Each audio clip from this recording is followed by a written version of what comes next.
Alors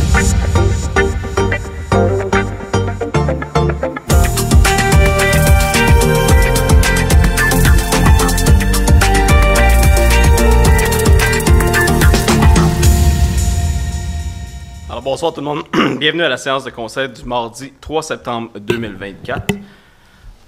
Donc pour l'adoption de l'ordre du jour, on a une modification et 3 rajouts. Donc pour la modification de titre, c'est le point 10.15.2. Donc je vous lis le nouveau titre, c'est règlement décrétant des dépenses en immobilisation et un emprunt de 6 millions pour l'acquisition d'immeubles assujettis aux droits de préemption et pour permettre leur acquisition de gré à gré ou par expropriation, le cas échéant. Et maintenant, au niveau des ajouts, nous avons 16.1. Donc, nomination au poste de directrice, service des finances et trésorière et autorisation de signature du contrat de travail. Au 16.2, nomination au poste de trésorière adjointe et autorisation de signature du contrat de travail. Et finalement, au 16.3, nomination au poste de greffière adjointe de la Cour municipale. C'est une nouvelle employée. Donc, pour ce qui est de l'adoption de l'ordre du jour, est-ce que j'ai un proposeur? J'en fais la proposition. Mme Gravel, et pour appuyer? J'appuie. Mme Filiatro, tout le monde d'accord? Oui. Au point consultation publique, 3.1, demande de dérogation mineure. Donc, 3.1.1 pour le lot 6 442 631 au 279 rue Goujon, dans la zone HB-207. Donc, ici, c'est afin de permettre l'implantation d'une remise en cours avant, au lieu d'être implantée en cours latéral ou arrière, tel que prescrit par l'article 5.2.1 du règlement de zonage numéro 2013-739, également pour permettre qu'une galerie empiète de 4 mètres dans la marge arrière de 7,50 mètres, au lieu de créer un empiètement maximal de 2 mètres, ou 50% de la marge prescrite dans la grille de zonage de la zone dans laquelle la propriété est située. La disposition la plus restrictive s'applique, telle que prescrit dans l'article 5.2.1 du règlement de zonage. Et finalement, pour permettre qu'une galerie empiètre de 3,90 mètres dans la marge arrière de 7,5 mètres. Nous avons une recommandation favorable du CCU conditionnelle. Donc, je lis les conditions. Donc, les conditions sont les suivantes. Installation de murs d'intimité approuvés par le service d'urbanisme au niveau des galeries localisées à l'étage. Plantation d'une haie de cèdre d'une hauteur minimale de 1,75 m le long de la ligne arrière de propriété.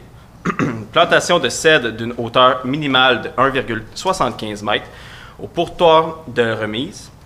Plantation de 3 arbres en cours avant de la propriété. Les arbres devront avoir une hauteur minimale de 2 m et un tronc d'un diamètre minimal de 50 mm à une hauteur de 1 m. Et finalement, plantation d'un arbre d'une hauteur en cours latérale droite de la propriété. L'arbre devra également avoir une hauteur minimale de 2 m et un tronc d'un diamètre minimal de 50 mm à une hauteur de 1 m. Est-ce que j'ai des questions dans la salle pour ce point? Au 3.1.2 pour le lot 4 861 160. C'est au 695 rue Grasse, dans la zone HA-331. Donc ici, c'est afin de permettre d'une entrée charretière d'une largeur de 8,80 m pour un usage habitation, au lieu d'avoir une largeur maximale de 7 m, telle que prévue à la réglementation de zonage. Et j'ai une recommandation favorable du CCU. Si vous voyez ici dans la photo, en fait, l'entrée a 7 mètres de largeur, mais la courbe, la configuration de la courbe fait que de façon linéaire, l'entrée charretière aurait 8,80 m.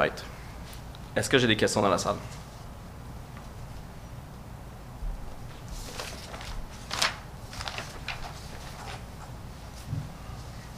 Au point 4, adoption du procès-verbal de la séance du Conseil tenue au cours du mois d'août. Donc, on parle de la séance ordinaire du 5 août 2024. Est-ce que j'ai un proposeur? Je peux en faire la proposition, M. le maire? Mme Filiatro, et pour appuyer? J'appuie. M. David, tout le monde d'accord? Oui.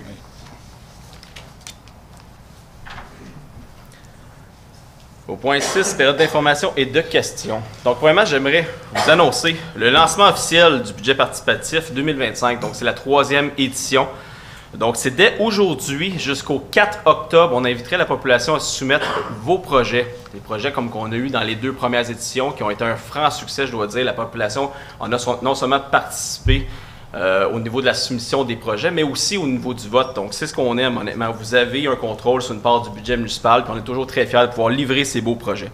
Donc, je le rappelle, toutes les citoyennes et citoyens âgés de 12 ans et plus peuvent déposer le projet. La différence avec l'édition 2025, eh bien, il n'y a pas de thématique. Donc, les 2 premières éditions, nous avions une thématique de développement durable. On décide cette année de vous offrir l'opportunité d'offrir toutes sortes de projets, que ce soit au niveau des infrastructures sportives, que ce soit autres projets. Soumettez vos projets, soyez créatifs. On est très en fait, impatients de voir le nombre de projets qui vont être déposés dans ce budget participatif. Je vous rappelle également qu'il y a 2 volets, comme les années antécédentes. Donc, le volet 1, c'est pour des projets d'une valeur de 0 à 10 000 $. Et pour le volet 2, c'est pour les projets de 10 001 $ à 22 000 $. Si vous êtes intéressé à déposer des projets, simplement allez au site web au cœur de la chute, en un mot, .ca. Monsieur Lajoie. Merci, Monsieur le maire. Donc, en ce beau septembre, c'est un petit mois au niveau des activités, après évidemment les mois occupés de l'été. Alors, 3 informations importantes au niveau des activités de loisirs pour le mois de septembre. Lundi, le 9 septembre, dès 17h, c'est le début des inscriptions en ligne aux activités des loisirs et de la culture pour la session d'automne 2024. Alors, 2 dates à retenir. Donc, le 9 septembre, dès 17h, c'est pour les résidents de la MRC d'Argenteuil. Toujours le 9 septembre, entre 17 et 19 heures, c'est la séance d'accompagnement à l'inscription en personne à la bibliothèque Jean-Marc Belzile. Et le vendredi 13 septembre, dès 8h30 le matin, c'est l'inscription en ligne pour les non-résidents de la MRC d'Argenteuil. Deuxième point d'information, le vendredi 27 septembre, dès 18h à la bibliothèque Jean-Marc Belzile, c'est hommage à Michel Tremblay. Alors, ça sera un spectacle à haute voix et les inscriptions sont requises sur la plateforme Sport Plus. Et finalement, le dimanche 29 septembre, vous avez un choix de 3 représentations, soit à 13h, 14h et 15h à la salle Cécile Vaujas pour le spectacle immersif Sherlock Holmes, et l'inscription est requise sur la plateforme toujours Sport Plus. Et si je peux me permettre, Monsieur le maire, je voudrais juste présenter à la population cette magnifique programmation Loisirs et Culture qui est faite par nos gens ici à l'interne. Vous avez toute l'information pour ce qui est de l'automne dans ce petit dépliant-là. Donc, c'est un outil très important puis nous sommes fiers aussi. Alors, toute l'information se retrouve, c'est vraiment là. Alors, veuillez. Puis, il y en a à quelques endroits là, à la ville et au loisir. Donc, vous pouvez vous en procurer un gratuitement. Merci, Monsieur le maire. Merci à vous. Première période de questions. Est-ce que j'ai des questions dans la salle?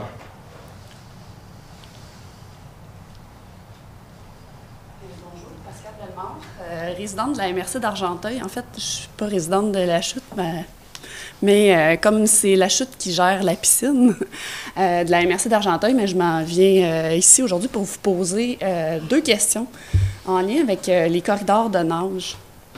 En fait, les corridors de nage à la piscine, c'est des périodes de nage libre. C'est un peu comme du bain libre adulte, si on veut. Donc, ma première question, c'est que je ne comprends pas pourquoi il faut s'inscrire à ces périodes-là, alors que ailleurs, c'est la même chose qu'un bain libre. Dans le fond, c'est que la ville ou la municipalité offre des périodes où les gens peuvent aller nager. Et à ce moment-là, on va à la période de nage qui nous convient tout simplement. Étant donné que c'est un bain libre, c'est un nage libre, ce n'est pas un cours. Donc, je ne comprends pas pourquoi il faut s'inscrire au corridor de nage. Puis vous pourrez faire le tour des piscines dans les Laurentides, à Hawkesbury, à Gatineau, peu importe. Au niveau des piscines, les corridors de nage, on n'a pas à s'inscrire. C'est du bain libre, dans le fond. Donc, ça fonctionne de la même façon que nos bains libres, là où les enfants viennent, mais là, c'est du bain libre adulte. Donc, je ne comprends pas pourquoi on doit s'inscrire. Ça, c'est ma première question. Ma deuxième question aussi, c'est que je ne comprends pas justement par rapport au corridor de nage. Comme il faut s'inscrire, le prix est vraiment très élevé par rapport à ailleurs. Si je compare, par exemple, à Hawkesbury, si je veux aller nager, ils m'offrent différentes plages horaires, puis ça me coûte 3 $ pour aller nager. Et si je prends un abonnement annuel, bien, ça me coûte encore moins cher que 3 $ de la séance. Évidemment, plus je prends des séances, moins ça me coûte cher. Puis à Hawkesbury, ils ne font pas la différence entre je suis résidente ou non résidente, c'est 3 $ pour tout le monde. À Mirabel, la piscine qui est à Saint-Augustin, qui est quand même à proximité, les corridor de nage. Dans le fond, que ce soit corridor de nage ou bain libre, c'est le même prix. C'est 2,60 $ pour les résidents de la foi. Et c'est la même chose, plus j'en prends, moins ça coûte cher. Et moi, comme non-résidente, je me suis inscrite là. J'ai pris une carte de 10 séances pour pouvoir aller nager au moment qui me convient. Puis, ça m'a coûté 45 $ pour 10 séances. Donc, 4,50 $ de la fois que je vais nager. Et j'ai accès à un paquet de plages horaires pour aller nager au lieu d'être pris juste le lundi, 7h40. Puis, si je ne peux pas y aller, bien, tant pis pour moi parce que je ne suis pas inscrite aux autres. Puis, les heures aussi, j'ai des plages horaires à Mirabel qui varient entre 1 heure et 3 heures pour les plages horaires de bain libre. Donc, pour 4,50 $, je peux nager pendant 3 heures de temps si ça me tente. Fait que c'était un peu ça ma question. Je considère, justement, comme non-résidente, je paye moins cher à Mirabel parce que, dans le fond, à la chute, c'est 60 $ pour les 59 ans et moins. C'est 60 $ pour 9 semaines. Donc, ça me revient à 6,67 $ de la fois. Donc, moi, je trouve que c'est vraiment cher juste pour qu'on m'installe des câbles pour que je puisse nager. Fait que j'ai abordé un peu la question avec David Toussaint par courriel au mois de février-mars. Ma question par rapport aux inscriptions était peut-être pas nécessairement aussi claire.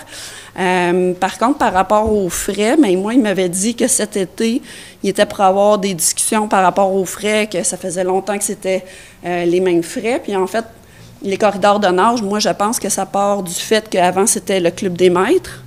Le Club des maîtres, c'était des cours. Il y avait des entraînements, il y avait une personne qui corrigeait votre style de nage. Donc, ça valait la peine de payer le même cours qu'un cours d'aquaforme. Mais j'ai aucune idée de ce qui est arrivé. À un moment donné, moi, j'ai jamais eu la chance de m'inscrire au Club des maîtres, mais la personne qui donnait les entraînements, j'imagine qu'elle a quitté. Donc, c'est devenu des corridors de nage où on fait juste nous installer des câbles, puis on nage librement de la façon qui nous tente, mais il n'y a personne qui nous dit comment nager. Là. Comme je vous dis, c'est un bain libre. Fait que, moi, je pense que les frais de 60 $ partent du fait que ça n'a juste pas changé au fil du temps, malgré le fait que l'activité a changé. Il y a quand même un coût d'entretien. Il y a un coût de produits chimiques, un coût d'entretien. Juste ouvrir les portes, un certain coût. Au niveau du budget, je vais répondre, puis par la suite, André, qui est directeur de loisirs également, je te laisserai peut-être finir avec un complément. Mais au niveau du budget et des tarifs, ça, c'est adopté par règlement lors du budget. Fait que cet été, il n'y a pas eu de changement. On vous a répondu que l'été, on se positionnait. C'est pas l'été qu'on se positionne. Par rapport à ça cet été. C'est pas l'été qu'on se positionne pour les tarifs. Justement, quand j'ai reçu la belle programmation. Non, c'est ça. En fait, les discussions vont avoir lieu cet automne pour une adoption en décembre. Okay. Donc, c'est comme ça fonctionne. C'est adopté par règlement. Okay. Pour le reste, André, je te laisserai répondre. Okay. Pour les inscriptions, je vais vérifier, là, parce que cette partie-là, je ne l'avais pas compris, mais je sais qu'on avait eu vous aviez eu des discussions avec David. Oui. Et effectivement, il y a des discussions présentement, mais à l'administratif, c'est nous autres qui sommes en train de préparer les règlements qu'on va soumettre au Conseil. Puis effectivement, le prix des corridors de nage va être reconsidéré. En même temps, on est en train de faire l'ensemble des services, mais effectivement, le corridor de nage va être aussi revu. OK. Puis, pour janvier. Ça serait beaucoup plus simple, moi, je pense, de justement ne pas prendre d'inscription, puis juste offrir les mêmes heures que vous offrez en ce moment, mais juste la personne arrive, elle veut nager, elle y va le lundi à 7h40 ou le mercredi à 7h40 ou le vendredi 5h30. Je vais revalider. Je sais qu'à l'époque, on avait un problème d'achalandage aussi. Des fois, il se retrouvait avec trop de monde, ça faisait trop de monde par corridor. Okay. Mais je vais revalider cette partie-là là, juste pour voir si c'est encore d'actualité. Puis au moment où, dans le temps qu'il y avait le Club des maîtres, comme je vous dis, moi, j'en ai pas bénéficié, mais j'ai des clients, moi, qui m'avaient dit qu'eux, ils allaient nager au Club des maîtres le matin, dans les heures avant. Moi, je me dis, s'il y a plus de plages horaires, peut-être que justement, ça dégagerait un peu, que les gens se dilueraient, dans le fond, à travers différentes plages horaires. Fait qu'on n'aurait peut-être pas le problème d'achalandage qu'on a. Oui, on a déjà eu une programmation le matin. Malheureusement, on a dû l'arrêter parce qu'on n'avait pas de sauveteur pour être capable de... Okay. C'est vraiment un problème de main-d'œuvre pour être capable de faire une programmation le matin parce qu'on aimait ça, nous autres aussi, de faire ça. Avant d'aller travailler, des fois, c'est le fun. Mais on est flexible, on va regarder si c'est encore... d'actualité pour l'achalandage. Parce que quand il y a trop de monde, c'est pas plaisant, là, les corridors. Non, c'est ça. Mais là, même en ce moment, qu'il faut s'inscrire, Moi, la session passée, je m'étais inscrite au mercredi 7h40, puis il y avait trop de monde. Puis là, j'ai su qu'il y avait ouvert une plage le lundi qui n'avait pas été annoncée, puis que là, il y avait à peu près juste une dizaine de personnes inscrites le lundi. Fait que j'ai demandé pour changer de journée, justement, pour qu'il y ait moins de monde. Mais, tu sais, l'affaire aussi, c'est que moi, des fois, je suis appelée à travailler avec les municipalités en soirée pour des comités municipalités des aînés et compagnie. Puis, ce qui fait que parfois, je manque une période de nage. Fait que là, dans le fond, je me retrouve à 8 périodes de nage, 60 $. Fait que, tu sais, les coûts, ils viennent de plus en plus comme exponentiels par rapport à... C'est ça, je vous dis, là, comme là, je sais déjà que la prochaine session, je ne m'inscrirai pas parce que je sais déjà que je vais manquer 2 semaines. Fait qu'à la place, je vais aller m'inscrire à Mirabel, je vais aller nager à Mirabel, mais j'aimerais bien mieux nager à côté de chez nous. Là. Mais je parle, ouais, on a compris les points. Je pense que Mme Bellemare va pouvoir se positionner là-dessus cet automne. Puis absolument, là, on est très flexible dans ce scénario-là. Merci beaucoup. Merci à vous. Merci. Prochaine question. Bonsoir, M. le maire. Bonsoir. Ma question peut-être un peu d'avance, 3 mois et demi d'avance. OK. Pour la question de la parade du Père Noël. Oui. J'étais là l'année passée. Très belle parade, bien organisée, belle participation des clubs sociaux et des commerçants. Oui. Belle participation des gens sur la grande rue. Mais, c'est où vous avez été chercher ça, ce Père Noël-là?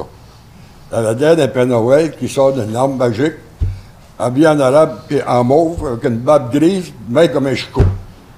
D'après moi, c'est pas un Père Noël québécois, ça. Ben le Père Noël québécois, M. le maire, là, c'est un gars, Père Noël de Coca-Cola. Oui, vous le connaissez. Donc, c'est américain. Cheveux blancs, grosse barbe, grosse bédaine, bien rouge. Alors, je comprends très bien. Ça, c'est vraiment Père Noël. C'est pas la première année qu'on a des Pères Noël comme ça. Je sais que c'est différent un peu, mais c'est une agence, là. Hein, monsieur Primo? Parce qu'on avait un Père Noël avant, M. Saint-Jean, il était à la festival bien des années. Oui. On l'a flushé, je sais pas pourquoi. Il avait tous les critères pour être un bon Père Noël. Les gens à côté de moi, là, les familles, les mères, ils ont dit ce qui arrive, le Père Noël, c'est pas ça qu'on montre à nos enfants. C'est un Père Noël gros et en rouge vin. Parfait, c'est noté. On va regarder pour cette année. Essayer de faire un vrai Père Noël. Pas un Santa Claus, là, un Père Noël. Je comprends. C'est parce qu'il vient du pôle Nord, hein, fait que des fois, c'est difficile de... C'est noté.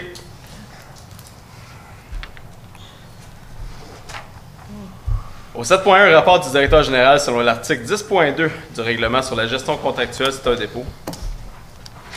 Au 7.2, autorisation de signature d'une entente à intervenir entre la Ville de la Chute et la MRC d'Argenteuil dans le cadre du PRAFI concernant l'espace de liberté de la Rivière-du-Nord. Monsieur David. Le PRAFI, qu'est-ce que c'est le PRAFI? C'est le programme de résilience, d'adaptation face aux inondations. Donc, c'est l'acronyme, le PRAFI. Et puis donc, l'autorisation de signature de l'entente entre la Ville et la MRC d'Argenteuil, c'est vraiment pour que la Ville vienne encadrer ses responsabilités par rapport au projet, qui est un projet vraiment intéressant.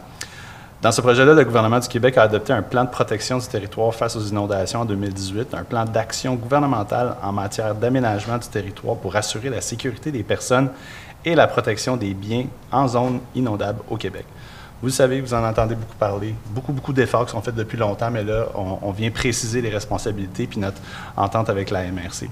Si vous voulez plus de détails là-dessus, moi, je vous encourage d'aller sur le site argenteuil.qc.ca, allez voir le plan au niveau des milieux humides et hydriques, vous allez voir beaucoup plus de détails par rapport à ce projet-là. Donc, le but de ce projet-là, c'est aussi d'accroître la sécurité des personnes et la protection des biens face aux inondations, dans les milieux qui sont bâtis et à augmenter la résilience des communautés et des écosystèmes, donc un gros aspect plus écologique devant l'intensification des risques en raison des changements climatiques. Donc, la MRC et la Ville travaillent avec Abrinor et bien d'autres organisations dans ce projet-là. Donc, il est résolu que le conseil municipal autorise le maire et la greffière à signer pour et au nom de la Ville de la Chute une entente avec la MRC d'Argenteuil relative au programme de résilience et d'adaptation face aux inondations pour le projet intitulé « Projet d'opérationnalisation de l'espace de liberté de la Rivière-du-Nord à la Chute, phase 1 », que toutes les dépenses soient affectées au poste budgétaire 02-100-00-410. Merci. Merci. Donc, c'est proposé par M. David. Et pour appuyer? Je vais appuyer, M. le maire. M. Larose, tout le monde d'accord?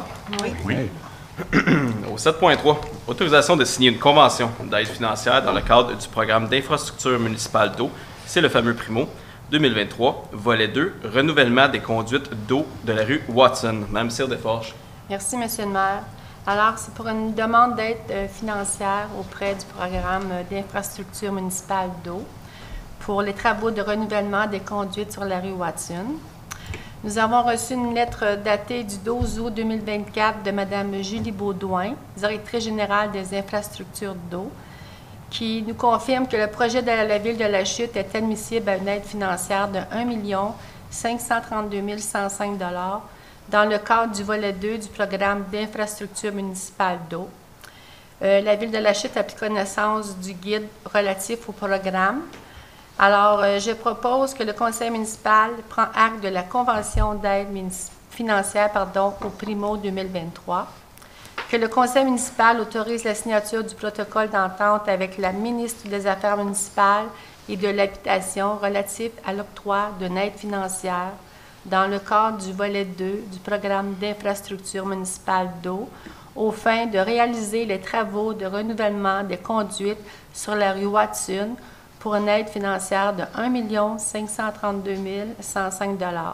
Que le conseil municipal autorise le maire, M.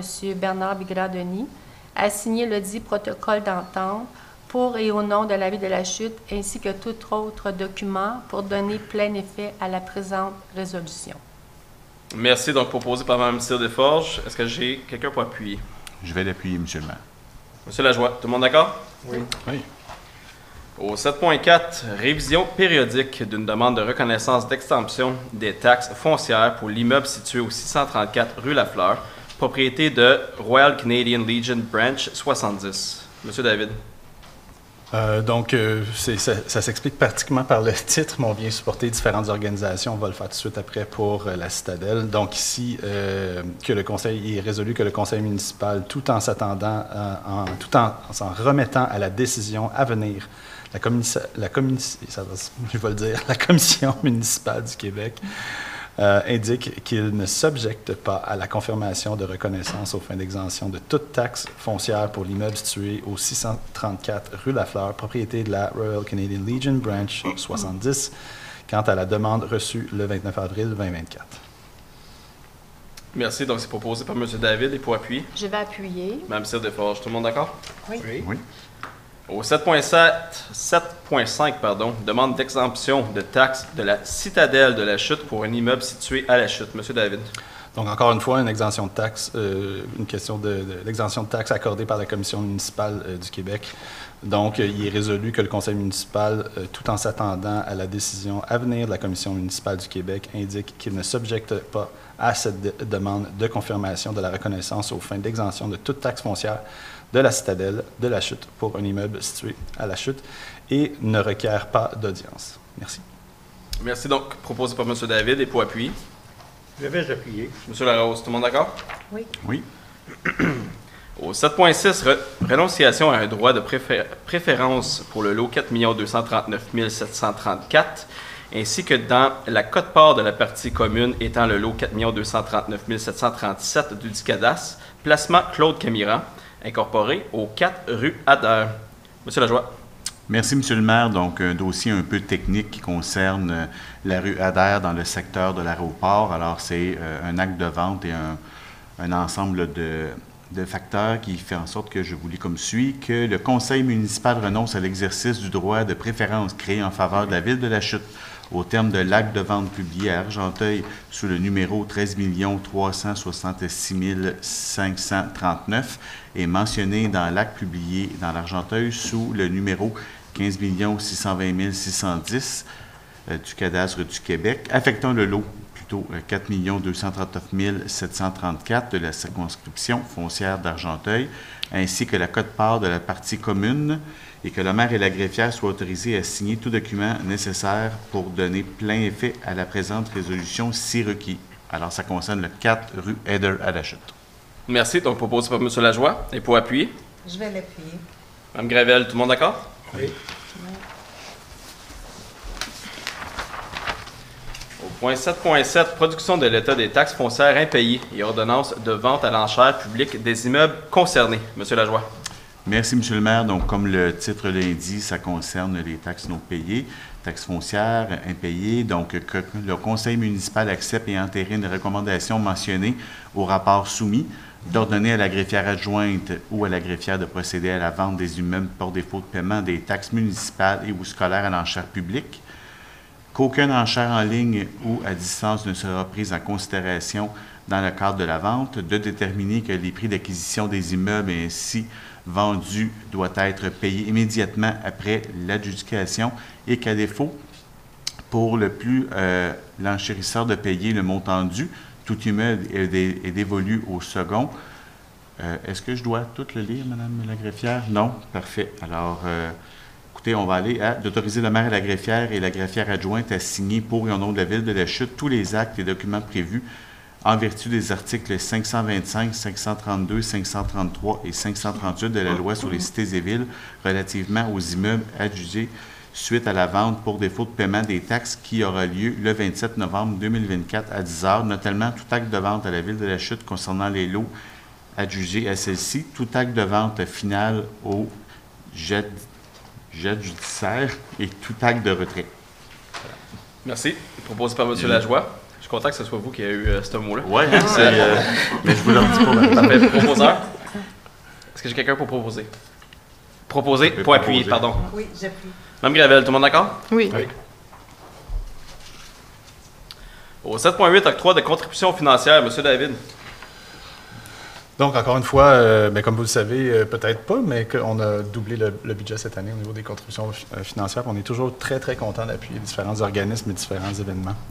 Les organismes qu'on vient supporter aujourd'hui en séance, et donc, on vient donner un 200 $ à l'ensemble vocal Émiole dans le cadre de leur prochain concert, soit Noël 2024 et Printemps 2025. Un autre 200 $ à la Maison de la Famille, au cœur des générations d'Argenteuil, à titre de compensation pour le droit supplétif à payer par l'organisme de l'acquisition de l'immeuble, pour l'acquisition de l'immeuble situé au 480 rue Grasse, qui est aussi une très belle histoire aussi. Troisième contribution financière, c'est 750 $ qui est offert au groupe, au club Les Lions pour leur 90e anniversaire. Donc, c'est une correspondance de 6 places à leur événement. Donc, félicitations pour votre 90e anniversaire. Puis merci de la contribution dans la Ville de la Chute et la MRC d'Argenteuil. Merci. Proposé par M. David et pour appuyer. J'avais appuyé. M. Larose, tout le monde d'accord? Oui. Au 8.1, compte à payer, fonds d'administration et fonds d'immobilisation. Approbation des listes des comptes à payer en date du 3 septembre 2024. Monsieur Lajoie. Merci, M. le maire. Donc, je propose que les comptes à payer soient approuvés tels que présentés pour des montants de 2 951 636 et 39 sous et de 557 731,8 payables respectivement par les fonds d'administration et d'immobilisation. Merci. Proposé par M. Lajoie et pour appuyer. Je vais appuyer. Mme Gravel, tout le monde d'accord? Oui. Donc, on tombe à réglementation 10.1, dépôt du certificat quand la procédure d'enregistrement tenue le 27 et 28 août 2024 concernant le règlement 2024-874. Ici, en fait, c'est le règlement décrétant un emprunt et une dépense d'1 050 000 $ pour les travaux de réfection d'une conduite d'aqueduc sous le pont de la rue Millway. Vous vous souviendrez, il y a quelques années, cette conduite a brisé et nous devons la remplacer. Donc, le nombre de demandes faites est de 0. Donc, le règlement est réputé approuvé par les personnes habiles à voter. C'est un dépôt. Au 10.2, adoption du règlement amendant le règlement de zonage numéro 2013-739, afin de permettre l'usage P1 communautaire de voisinage dans les bâtiments mixtes de la zone CA-337. Donc ici, c'est pour le déménagement de l'Église unie de la Chute. Donc on vient permettre les lieux de culte dans les bâtiments mixtes. On en avait parlé à plusieurs reprises lors des séances précédentes. Est-ce que j'ai un proposeur? J'en fais la proposition. Monsieur Larose, et pour appuyer? Je vais appuyer. Même tir des forges. Tout le monde d'accord? Oui. Au 10.3, adoption du règlement amendant le règlement de zonage numéro 2013-739 afin d'ajouter la disposition 3.14, bureau administratif dans la zone industrielle. Oui, dans les zones industrielles, pardon, dans la zone IN-516. Donc ici, c'est pour le projet Synalab. Donc, vous vous souviendrez que c'est des incubateurs. Incubateur, ce qui veut dire qu'on a un espace de travail où on accueille des entreprises pour qu'ils puissent démarrer leur entreprise sur une période de 5 ans. Donc ici, la configuration de Synalab est que nous avons 3 lieux, 3 locaux, mais les bureaux ne sont pas annexés à ces locaux-là. Donc ici, on vient changer le règlement pour le permettre. Donc permettre que les locaux administratifs dans un bâtiment soient autres que le bâtiment principal, mais qui demeurent à une distance maximale de 150 mètres. Est-ce que j'ai un proposeur? Je vais faire la proposition. Même si d'effort, j'ai pour appui. Je vais appuyer, monsieur le maire. Monsieur Lajoie, tout le monde d'accord? Oui.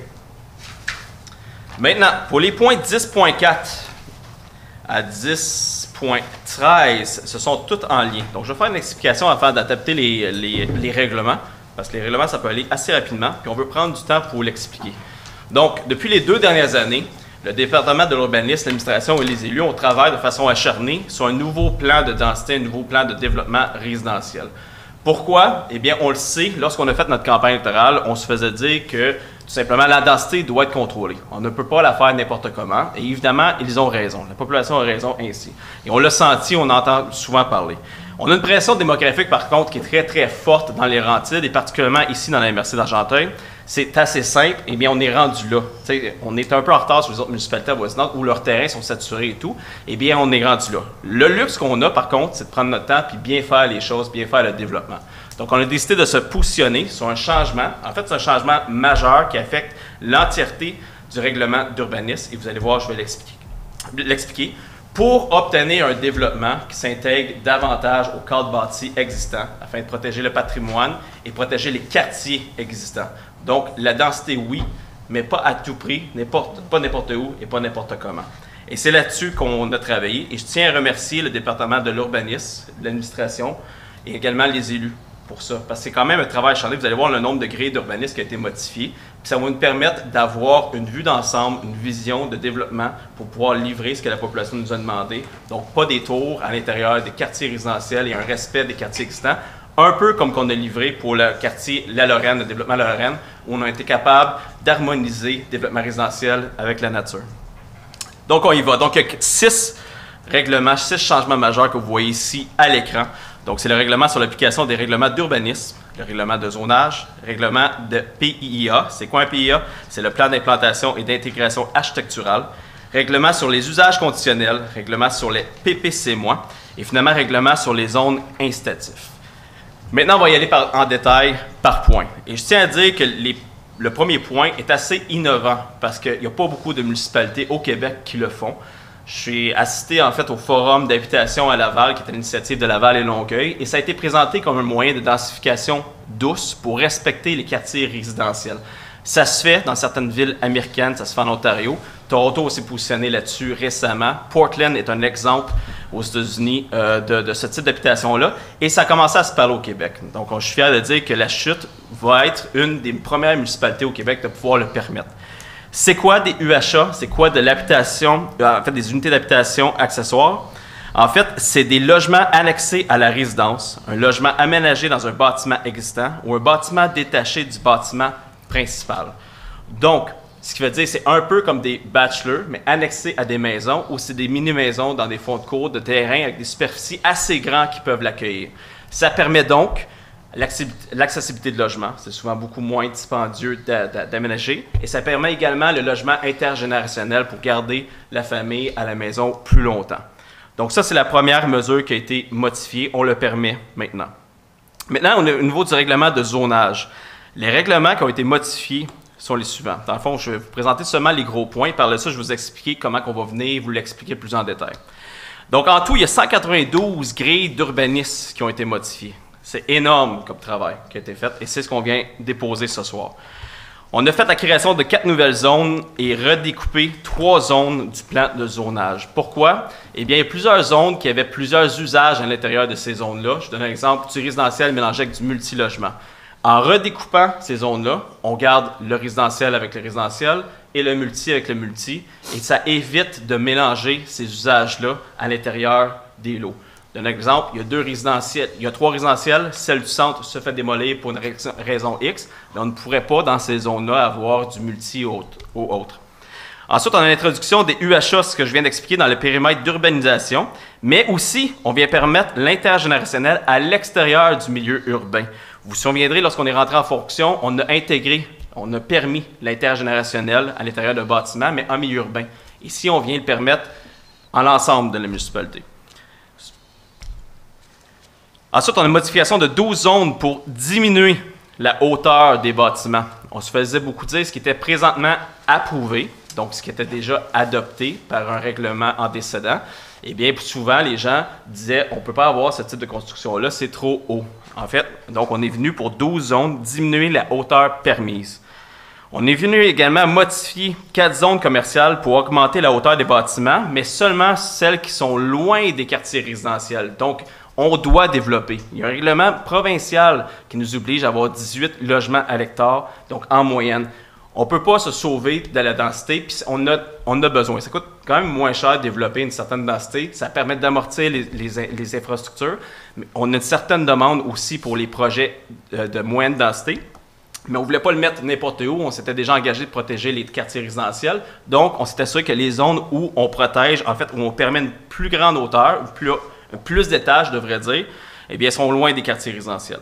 Ensuite, le retrait de certains usages dans les zones où les usages n'étaient pas présents en jouant sur les marges pour limiter les dérogations ou ce qui est permis ou retiré en lot de l'excitant. Ça veut dire quoi, ça? Bien, on vient régulariser un paquet de situations pour éviter qu'on fasse des dérogations mineures à chaque séance, pour pouvoir vraiment régulariser plusieurs situations pour être plus flexible. Ensuite, modification des dispositions sur l'abattage d'arbres, il y a certains ajustements qui sont faits à ce niveau-là. Modification des dispositions sur les stationnements afin de prévoir un meilleur contrôle sur la gestion des eaux pluviales. Les stationnements, c'est des grands espaces imperméables. Le traitement des eaux, lorsqu'ils rentrent dans les pluviaux, eh bien, on doit le traiter. On doit payer pour ça. On va se positionner sur une certaine rétention. Je vous donne un exemple. Des bassins de rétention sur les lieux des nouveaux projets. L'eau ne serait pas traitée par notre usine. Il y a plusieurs autres dispositifs qu'on peut mettre qui sont en lien avec le développement durable, mais honnêtement, c'est vraiment au niveau de la gestion des eaux pluviales. Ensuite, troisième volet, règlement du plan d'implantation et d'intégration architecturale. Ici, on vient ajouter des dispositions, des aménagements paysagers dans les stationnements. Donc, c'est beau avoir des stationnements, mais il faut avoir des aménagements paysagers. Ensuite, on vient également appliquer aux projets de 4 étages et plus et aux projets présentant un écart de 2 étages et plus certaines dispositions. Pour ce qui est du règlement sur les usages conditionnels, les habitations multifamiliales seront maintenant soumises au règlement sur les usages conditionnels. C'est quoi ça? Eh bien, c'est un outil pour adapter le projet au contexte environnement. Ça nous permet de discuter avec le promoteur pour s'adapter au voisinage, mais ça nous permet également d'ouvrir l'outil de la consultation publique. Donc, on conseille une administration qui est très transparente. Vous savez, on consulte beaucoup. On a fait énormément de consultations publiques, mais le fait d'utiliser l'usage conditionnel va nous permettre d'aller de l'avant avec plus de ça, mais aussi de pouvoir avoir la flexibilité de s'adapter à l'environnement du secteur. Règlement sur les PPC-. Modification de certaines dispositions sur les PPC- afin de faciliter sa compréhension. On a fait plusieurs PPC-. En fait, on en a fait 3, si je ne me trompe pas, récemment, pour certains projets. Vous savez, c'est un outil qui est très transparent. On doit afficher avant le projet, sur le lieu du projet, pour que la population puisse voir quel est le projet. Par la suite, on doit faire des consultations publiques. On doit le présenter en séance et tout. Ici, tout ce qu'on vient faire, ce processus-là ne change pas, c'est le même processus. C'est dans la description, dans le règlement, on vient faciliter la compréhension. Donc, c'est la façon qu'on vient expliquer le PPC-, les règlements et les façons de faire. Finalement, le règlement de zonage incitatif, c'est un autre moyen, c'est un autre outil qui est assez innovant. Il n'y a pas beaucoup de municipalités, encore une fois, au Québec, qui se sont positionnées sur ça et je suis très content de le faire. Et on est venu le limiter à un facteur. C'est quoi? En fait, ici, c'est un zonage incitatif. On va le permettre dans 7 zones. Ça veut dire que si, je donne un exemple, le zonage permet un 3 étages, l'entrepreneur souhaite un 4 étages, eh bien le conseil ici vient le limiter. Si vous voulez le 4 étages, eh bien vous devrez l'offrir en logement abordable. S'il n'y a pas de projet abordable, il n'y a pas de dérogation. Donc c'est un moyen d'inciter que lorsqu'une dérogation, une demande pas de contrevenir, mais d'aller à l'encontre du règlement ou demander une modification de règlement, Mais c'est un moyen que le Conseil dispose pour venir forcer les logements abordables. Et on parle de vrais logements abordables ici. C'est vraiment selon les indices de la SHQ. Donc, c'est des logements qui sont étudiés au niveau d'un tarif qui est contrôlé par une firme externe qui est la Société d'habitation du Québec pour nous dire à combien le loyer devrait être. Donc, on ne parle pas de logements qui passeraient de 1800 à 1700. On parle réellement d'une réduction significative pour permettre à un plus grand nombre de personnes d'avoir accès à des logis. Donc, sommairement, ça fait le tour de tous les règlements que vous allez voir pour les 9 prochaines résolutions. Par la suite, vous allez voir, M. Lajoie va vous expliquer, il y a un processus de consultation qui vient avec ça. Donc, aujourd'hui, on fait le premier dépôt, première adoption. Et par la suite, pour ceux qui écoutent, n'hésitez pas à contacter le conseil, n'hésitez pas à contacter ou communiquer avec le département d'urbanisme pour avoir plus de détails. Et par la suite, comme je vous dis, M. Lajoie va venir vous expliquer le processus de consultation pour qu'on puisse aller de l'avant avec ce beau projet de développement qui donne finalement une intégration harmonieuse avec le développement, la densité et les quartiers existants. Donc, au point 10.4, amendement du règlement sur l'application des règlements d'urbanisme numéro 2013-738, afin d'inclure certaines définitions. Donc, au 10.1.4, j'ai besoin d'un nom pour déposer l'avis de motion. Je peux donner le mien. Au 10.4.2, dépôt et adoption d'un projet de règlement. Juste vous donner un petit exemple. Ici, on vient définir c'est quoi un logement intergénérationnel. On vient définir le logement additionnel. On vient définir la maison de fond de cours et on vient définir l'annexe résidentielle. J'ai besoin d'un proposeur. Je peux proposer. Monsieur David est pour appuyer. Je vais appuyer. Monsieur Larose, tout le monde d'accord? Oui. Au 10.5, amendement du règlement de zonage numéro 2013-739, afin d'encadrer les projets de densité résidentielle sur le territoire de la ville de La Chute. Donc, au 10.5.1, j'ai besoin d'un nom pour l'avis de motion. Je donne l'avis de motion. Mme Sir-Desforges, au 10.5.2, dépôt et adoption d'un projet de règlement. J'ai besoin d'un proposeur. Je vais en faire la proposition. Monsieur Lajoie est pour appuyer. J'appuie la proposition. Mme Gravel, tout le monde d'accord? Oui. Oui. Au 10.6, amendement du règlement relatif au plan d'implantation et d'intégration architecturale numéro 2013-742, afin de modifier le PIA-005 de l'avenue Béthanie. Donc ici, on vient ajouter certains critères d'évaluation, soit le choix des végétaux, les aménagements paysagers pour mettre en valeur les bâtiments dans son ensemble. Donc au 10.6.1, avis de motion, j'ai besoin d'un nom. Ouais, vas-y, Aline. OK. Madame Gravel, au 10.6.2, dépôt et adoption d'un projet de règlement. Est-ce que j'ai un proposeur? Je peux en faire la proposition, monsieur le maire. Mme Filiatro est pour appuyer. Je vais l'appuyer. Monsieur David, tout le monde d'accord? Oui. Au 10.7, amendement du règlement relatif au plan d'implantation et d'intégration architecturale numéro 2013-742, afin de modifier le PIA-006 de la rue Lafleur. Donc, au 10.7.1, j'ai besoin d'un nom pour déposer l'avis de motion. Je vais donner l'avis de motion. Monsieur Larose. Et au 10.7.2, dépôt et adoption d'un projet de règlement. Est-ce que j'ai un proposeur? Je fais la proposition. Mme Sir-Desforges est pour appuyer. Je vais appuyer. Monsieur Lajoie, tout le monde d'accord? Oui. Oui. Au 10.8, amendement du règlement relatif au plan d'implantation et d'intégration architecturale numéro 2013-742, afin de modifier le PIA-007 de l'avenue Argenteuil. Au 10.8.1, j'ai besoin d'un nom pour déposer l'avis de motion. Je vais te donner mon nom. Mme Gravel, au 10.8.2, dépôt et adoption d'un projet de règlement. Est-ce que j'ai un proposeur? Je peux en faire la proposition. Mme Filiatro, et pour appuyer? Je vais l'appuyer. Monsieur David, tout le monde d'accord? Oui. Oui. Au 10.9, amendement du règlement relatif au plan d'implantation et d'intégration architecturale numéro 2013-742, afin de modifier le PIA-015, projet immobilier d'envergure afin d'y inclure les bâtiments de grande hauteur. Donc au 10.9.1, avis de motion, j'ai besoin d'un nom. Je vais donner mon nom. Monsieur Lajoie, au 10.9.2, dépôt et adoption d'un projet de règlement. Est-ce que j'ai un proposeur? J'en fais la proposition. Mme Gravel, pour appuyer. J'appuie. Mme Filiatro, tout le monde d'accord? Oui. Au 10.10, amendement du règlement relatif au plan d'implantation et d'intégration architecturale numéro 2013-742, afin d'ajouter l'article 3.29 PIIA-29, secteur Rivière de l'Ouest. Au 10.10.1, j'ai besoin d'un nom pour déposer la motion. Je peux donner mon nom. C'était M. David? Oui. Au 10.10.2, dépôt et adoption d'un projet de règlement. Est-ce que j'ai un proposeur? Je fais la proposition. M. Larose, et pour appuyer? Je vais appuyer. Mme Sir-Desforges. Tout le monde d'accord? Oui. Oui. Au 10.11, amendement du règlement sur les usages conditionnels numéro 2013-745, afin de prévoir les dispositions pour les usages habitation multifamiliale H3 et au bâtiment mixte. Donc au 10.11.1, j'ai besoin d'un nom pour déposer l'avis de motion. Je vais donner mon nom. Monsieur Lajoie. Au 10.11.2, dépôt et adoption d'un projet de règlement. Est-ce que j'ai un proposeur? Je vais en faire la proposition. Mme Gravel, et pour appuyer? J'appuie. Mme Pietro. Tout le monde d'accord? Oui. Oui.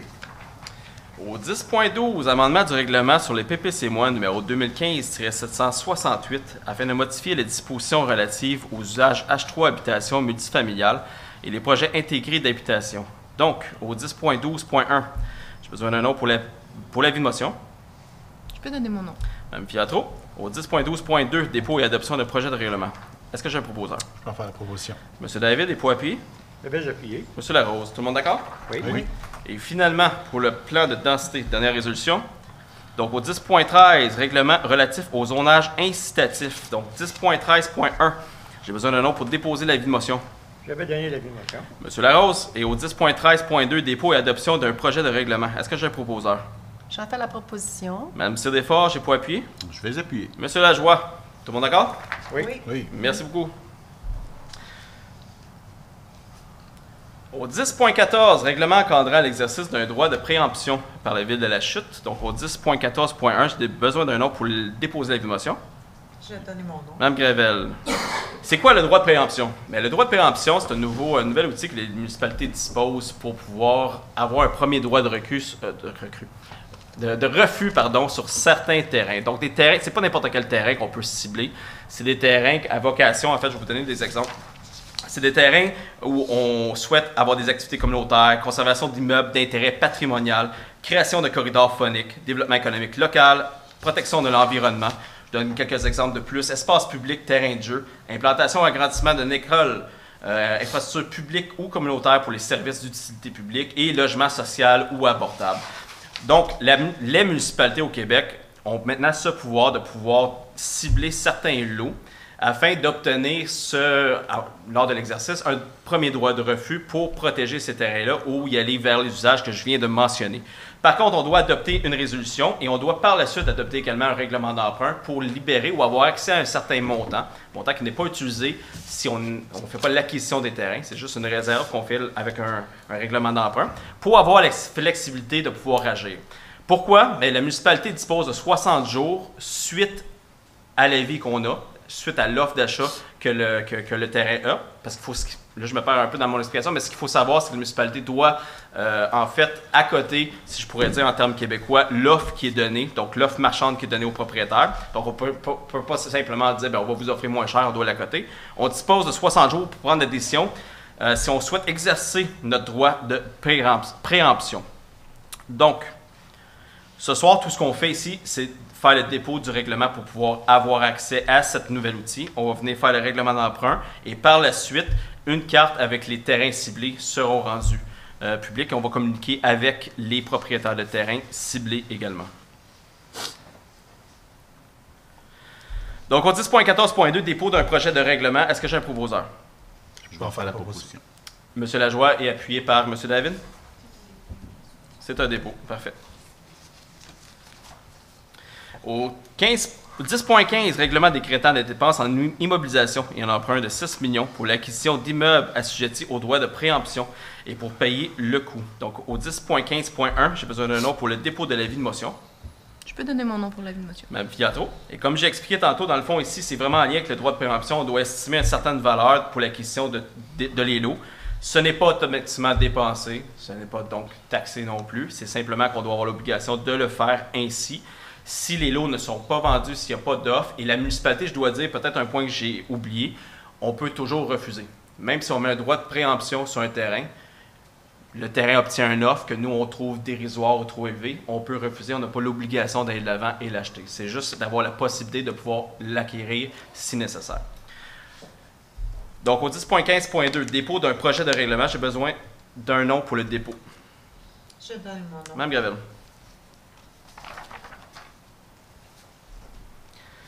Au 10.16, règlement décrétant un emprunt et une dépense de 1 250 000 pour les travaux de réfection des terrains de tennis, pickleball et basketball au parc Ayers. Donc, au 10.16.1, j'ai besoin d'un nom pour le dépôt de l'avis de motion. Je peux donner mon nom pour l'avis de motion. Mme Pietro. Ici, c'est un projet qui est prévu au PTI, prêt triennal des mobilisations, en fait, de 2024, 2025 et 2026. Donc, c'est pas une surprise. On le sait qu'il faut entretenir le Parc Ayers. Les infrastructures sont désuètes présentement. Ils ont besoin d'amour, ils ont besoin de réparation. On a attendu un peu, évidemment, considérant les coûts du projet. Nous avions déposé une demande d'aide financière qui n'a pas été retenue à Québec pour avoir un projet un peu plus grand. Eh bien, le conseil a statué en disant, écoutez, au lieu d'attendre à Québec d'approuver ces projets-là, on va toujours pouvoir redéposer puis faire l'autre partie. Mais on va aller de l'avant quand même pour investir dans ces infrastructures sportives-là parce que la population le demande, les joueurs de tennis le demandent, de basketball et tout.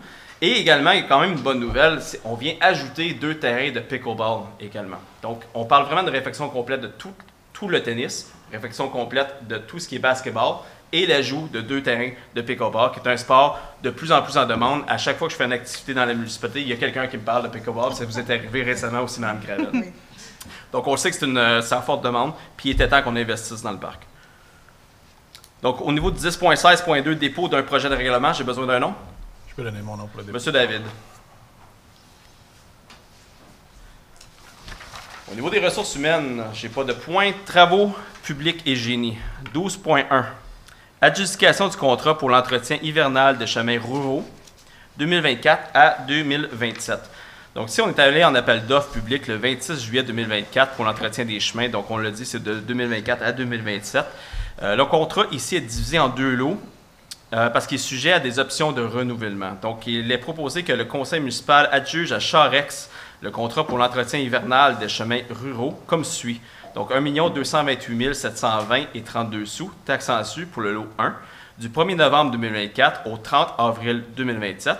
Et pour le deuxième lot, 40 940 et 76 sous, taxe en su pour le lot 2, évidemment, du 1er novembre 2024 au 30 avril 2025. Est-ce que j'ai un proposeur?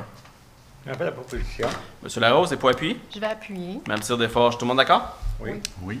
Au 12.2, adjudication du contrat pour l'entretien de l'aéroport municipal 2024 à 2027. Monsieur Lajoie. Merci, Monsieur le maire. Donc, comme les citoyens le savent, nous donnons à contrat l'entretien hivernal de l'aéroport municipal Les Chemins. Donc, c'est pour les années 2024, 2025, 2026 et 2027.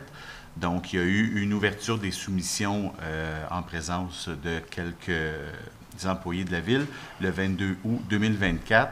Alors, considérant le rapport d'analyse des soumissions préparé par le Service des travaux publics en date du 23 août 2024, évidemment, nous avons les sommes disponibles au budget d'opération et nous avons demandé la recommandation, ce qui a été fait favorablement du directeur des services des travaux publics. Alors, je propose que le conseil municipal adjuge à la compagnie 9064-1622 Québec Inc. le contrat pour l'entretien hivernal de l'aéroport municipal du 1er novembre 2024 au 30 avril 2027 au montant de 126 000 taxes en su. Et ce 126 000-là, on parle de 42 000 par année avant taxes. Et juste pour vous aviser, M. le maire, que l'année passée, c'était un montant de 42 500. Alors, nous sauvons 500 cette année. Par année. Par année, oui, évidemment. Cette année, par année. Et voilà. Merci, M. Lajoie. Donc, c'est proposé par M. Lajoie. Et pour appuyer? Je vais l'appuyer. Mme Gravel. Tout le monde d'accord? Oui. Au 12.3, mandat de service professionnel d'ingénierie pour les travaux de réfection des terrains de tennis, pickleball et basketball au Parc Ayers. Mme Gravel. Merci, M. le maire. Comme M. le maire l'a expliqué, ces terrains-là manquaient d'amour. Puis, il manquait d'espace aussi pour le pickleball, qui est vraiment très, très, très populaire. Alors, il y a eu un appel d'offres sur invitation le 1er août. Le procès-verbal d'ouverture des soumissions daté du 20 août. Après ça, il y a eu l'analyse des soumissions préparée par le service de génie en date du 27 août. Puis c'était déjà un projet qui était inscrit au PTI. Alors, je propose que le conseil municipal mandate équipe Laurence Inc., située au 135 boulevard Sainte-Adèle à Sainte-Adèle, pour des services professionnels d'ingénierie pour des travaux de réfection des terrains de tennis, pickleball et basketball au Parc Ayers comme suit. 23 000 taxes en su pour la préparation des plans et devis, estimation des coûts, appel d'offres et analyse des soumissions, et que cette dépense soit pourvue par une affectation de l'excédent affecté, études et avant-projet. 25 250 taxes en su pour la surveillance des travaux conditionnellement à l'adjudication du contrat pour la réalisation des travaux, le tout conditionnel à l'approbation du règlement d'emprunt par le ministère des Affaires municipales et de l'Habitation et à l'autorisation du service du génie de commencer cette étape. Que le conseil municipal entérine le processus de sollicitation choisi dans le cadre de l'appel d'offres pour des services professionnels d'ingénierie pour des travaux de réfection des terrains de tennis, de pickleball, de basketball au parc Ayers. Merci. Donc, proposé par Mme Gravel et pour appuyer. Je vais t'appuyer. Mme Filiatro. Tout le monde d'accord? Oui. Au 12.4, mandat de service professionnel pour une étude pour la revalorisation et disposition de sols et matériaux entreposés au 1 boulevard de l'Aéroparc. C'est le dépôt de neige. En fait, ce qui se passe, il y a une nouvelle loi qui fait qu'on doit gérer les sols contaminés différemment. Donc, à chaque fois qu'il y a un bris, les sols qui sont récupérés ou lorsqu'il y a des travaux au niveau des travaux publics et du génie, eh bien, doivent être entreposés, doivent être analysés pour les caractériser et par la suite, ça nous permet de savoir comment les disposer de façon conforme aux nouvelles réglementations de la loi. C'est ce qu'on vient faire ici. Donc, c'est un appel d'offres qui a été lancé le 24 juillet 2024.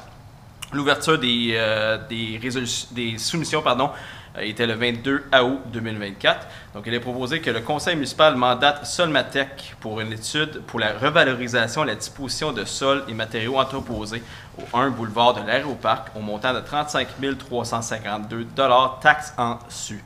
Est-ce que j'ai un proposeur? Je peux en faire la proposition, M. le maire. Mme Fiatro, et pour appuyer? Je peux l'appuyer. M. David. Tout le monde d'accord?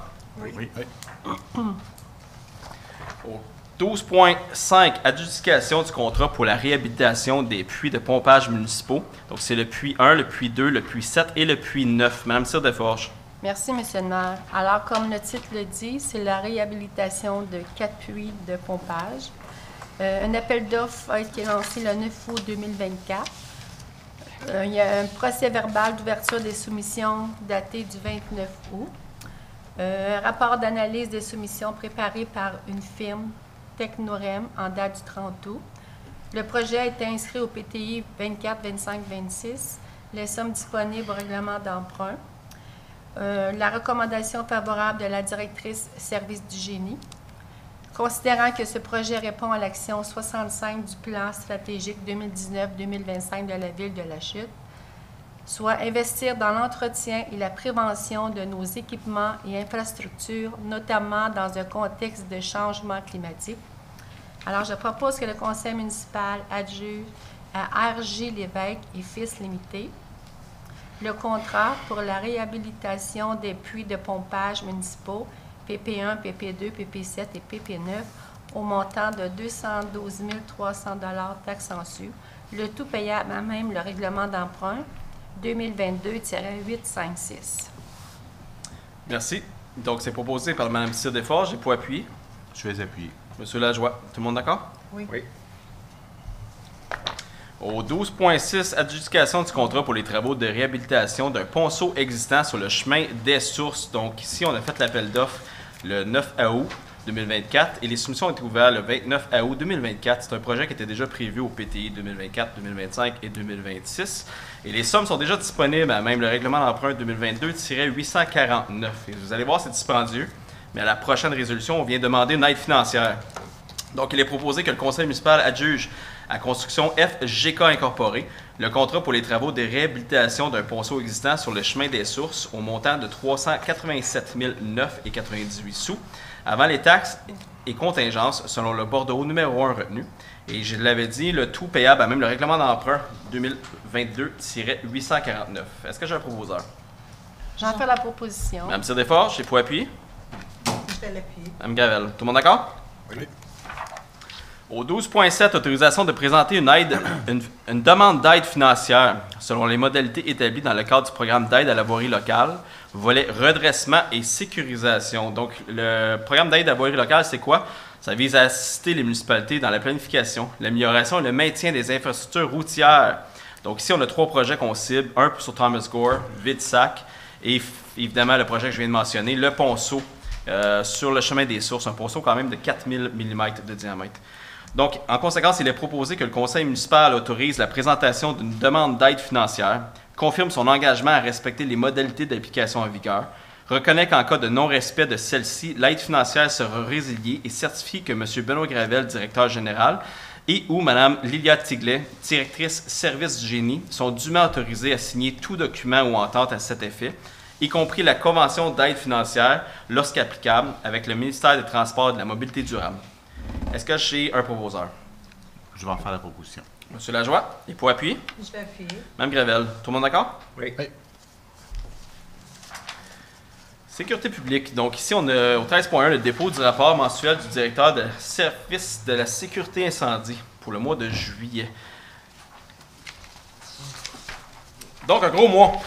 Si on regarde le mois, la totalité du mois de juillet 2024, nous avons 67 interventions. Si je compare avec 2023, on avait 47 interventions. Donc c'est quand même un gros mois si on de façon comparative avec l'année précédente. Dans les 67 interventions, les codes, les interventions qui ressortent du lot avec le plus d'interventions. Je pense que je vais le dire 4 fois. Hein.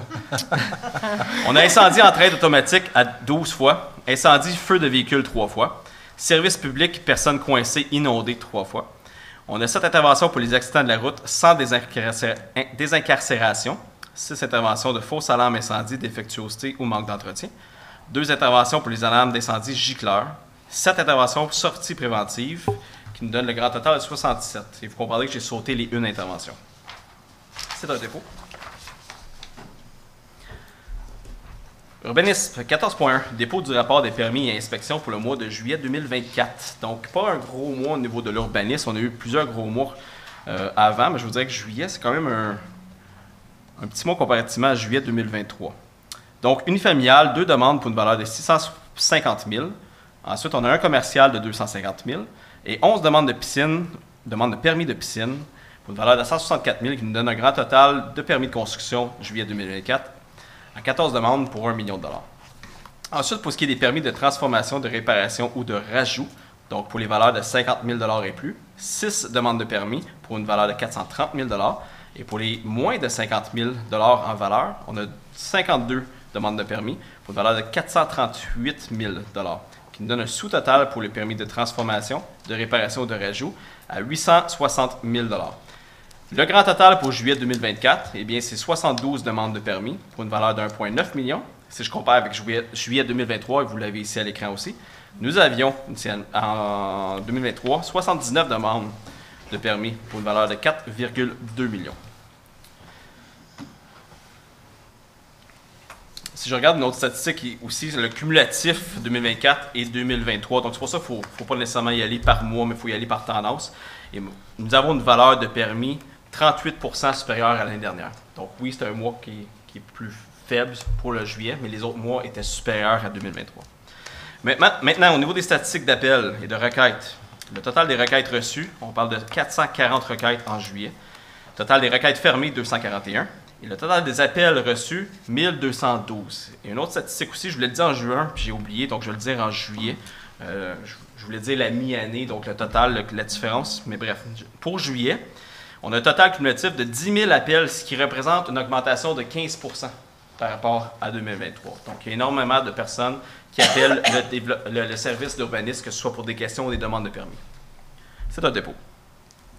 Au 14.2, adoption du procès-verbal de la séance régulière du comité consultatif d'urbanisme tenue le 14 août 2024. Mme Sir-Desforges.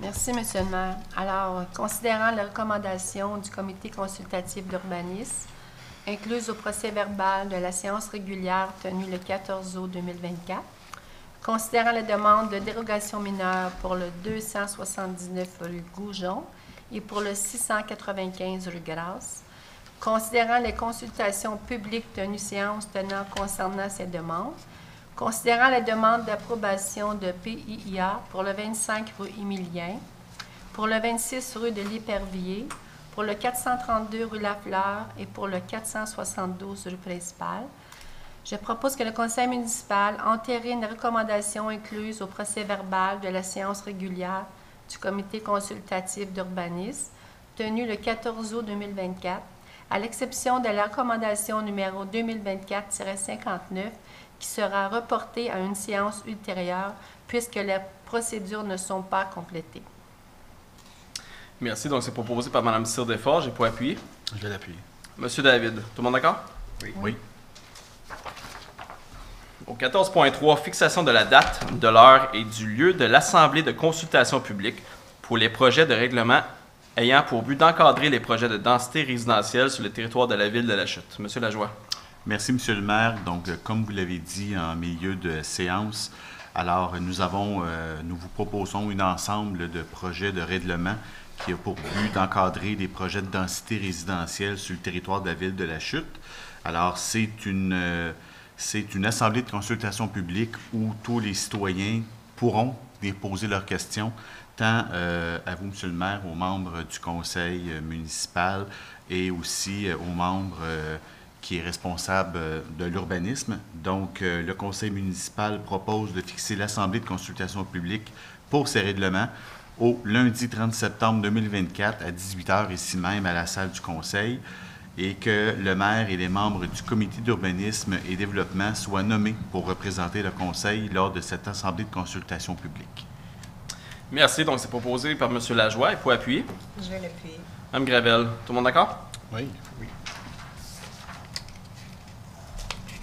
Ce qui nous emmène à la deuxième période de questions. Est-ce que j'ai des questions dans la salle?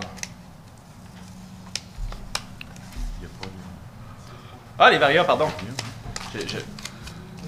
Au point 16, je reviens. Désolé, absolument, je m'écris les variables sur l'heure du jour, puis j'ai complètement oublié. Je les ai à côté de moi, par contre. Puis c'est une bonne nouvelle parce qu'on a 3 nominations. Donc, désolé aux nouveaux employés. Donc, au 16.1, nomination au poste de directrice service de finances et trésorière et autorisation de signature du contrat de travail. Vous comprendrez. En fait, on a 2 cas ce soir. Le conseil d'administration, on est toujours très heureux de voir quelqu'un qui veut croître à l'intérieur de l'organisation. Les dossiers de ressources humaines ne sont pas nécessairement toujours faciles avec la pénurie de main-d'œuvre qu'on a aux municipalités. Donc, lorsqu'on voit quelqu'un qui veut croître à l'intérieur de l'organisation et rester avec nous, on est toujours très, très content et surtout très heureux de leur travail. Alors, il est proposé que le conseil municipal procède à la nomination de Mme Marie-Josée Fournier au poste de directrice service des finances et trésorière et que son traitement soit fixé selon ce qui est prévu dans l'annexe 1 de la politique de la ville de La Chute. Proposer que l'entrée en fonction de la directrice service des finances et trésorière soit fixée le 9 septembre 2024.